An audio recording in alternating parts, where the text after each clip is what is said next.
আসসালামাইকুম।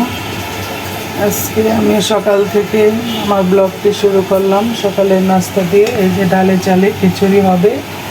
এখানে লাউ কেটে রেখেছি, লাউ দেবো খিচুড়ির মাঝে, আর আলু দিয়েছি সাথে। আর এখানে পেঁয়াজ কেটে রেখেছি, আমি পেঁয়াজটা দিয়ে দিচ্ছি, একদম মাখিয়ে বসিয়ে দেব। আর এখানে ধনিয়ার গুঁড়া,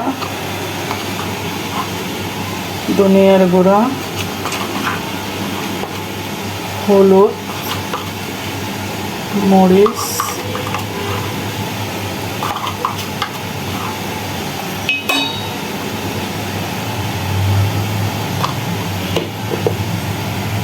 স্বাদ মতো লবণ,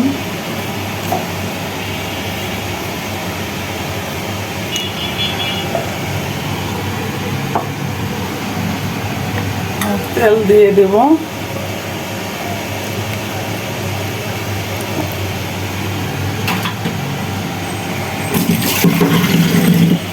এটা দিয়ে আমি একদম চালটা দিয়ে দিচ্ছি।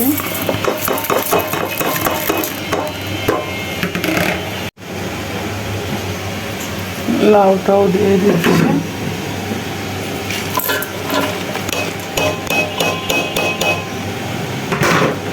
সব একসাথে আমি একদম মাখিয়ে নেব।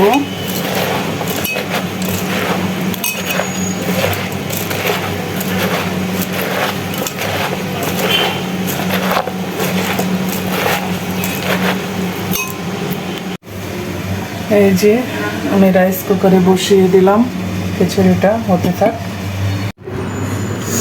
এই যে খেয়ে দিয়ে আমি এখন ছেলেকে আনতে যাব। প্রচণ্ড গরমে অবশ্য খিচুড়ি খেলে আরও বেশি গরম করে লাগে, তারপরেও খিচুড়ি আসলে সবাই পছন্দ করে, আমিও তো পছন্দ করি, তাই খিচুড়ি রান্না করলাম। অনেক দিন পর খিচুড়ি রান্না করেছি। দুপুরে রান্না শুরু করে দিলাম। এই যে ভাত হয়ে গেছে প্রায়। আর এখানে মাছ ভিজিয়েছি, পাবদা মাছ রান্না করব, শুধু খালি পেঁয়াজ দিয়ে বোনা হবে। আর এখানে হলো ভেন্ডি ভাজি হবে, ভেন্ডি কুটে নেওয়া হচ্ছে। আর এখানে হলো পাট শাক আজকের দুপুরের। এই হলো আয়োজন। সাথে থাকবেন, পুরো ভিডিওটা অবশ্যই দেখে যাবেন না টেনে।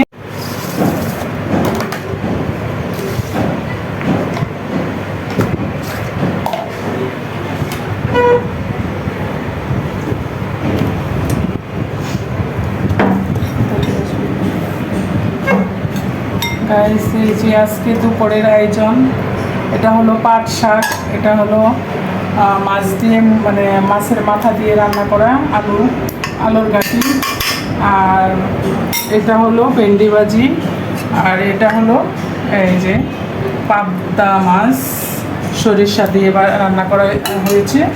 আর এটা হলো বোনা কলিজা, গরুর কলিজা, মানে গরুর কলিজা।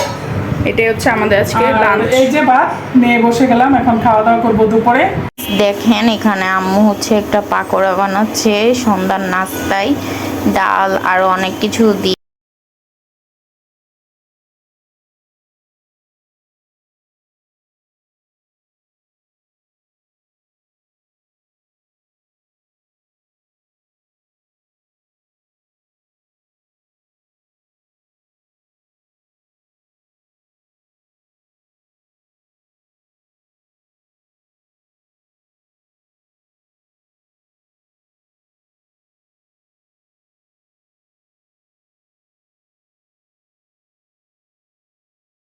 এই সন্ধ্যার নাস্তায় আমরা এই পাকোড়াটা খাবো। কারা কারা সন্ধ্যায় এমন পাকোড়া খেতে পছন্দ করেন তারা অবশ্যই কমেন্টস করে জানাবেন। তো এই তো পাকোড়াগুলো খুব সুন্দরভাবে ভাজা হচ্ছে। এই যে দেখেন বিকালে আমি একটু ঝটপট করে একটা নাস্তা করে ফেললাম। এটা অবশ্য কোরিয়ান একটা নাস্তা, এটা আপনারা বিকালবেলা নাস্তাও খেতে পারেন আপনারা সবাই মিলে, আর এটা বাচ্চাদের টিফিনেও দিতে পারেন।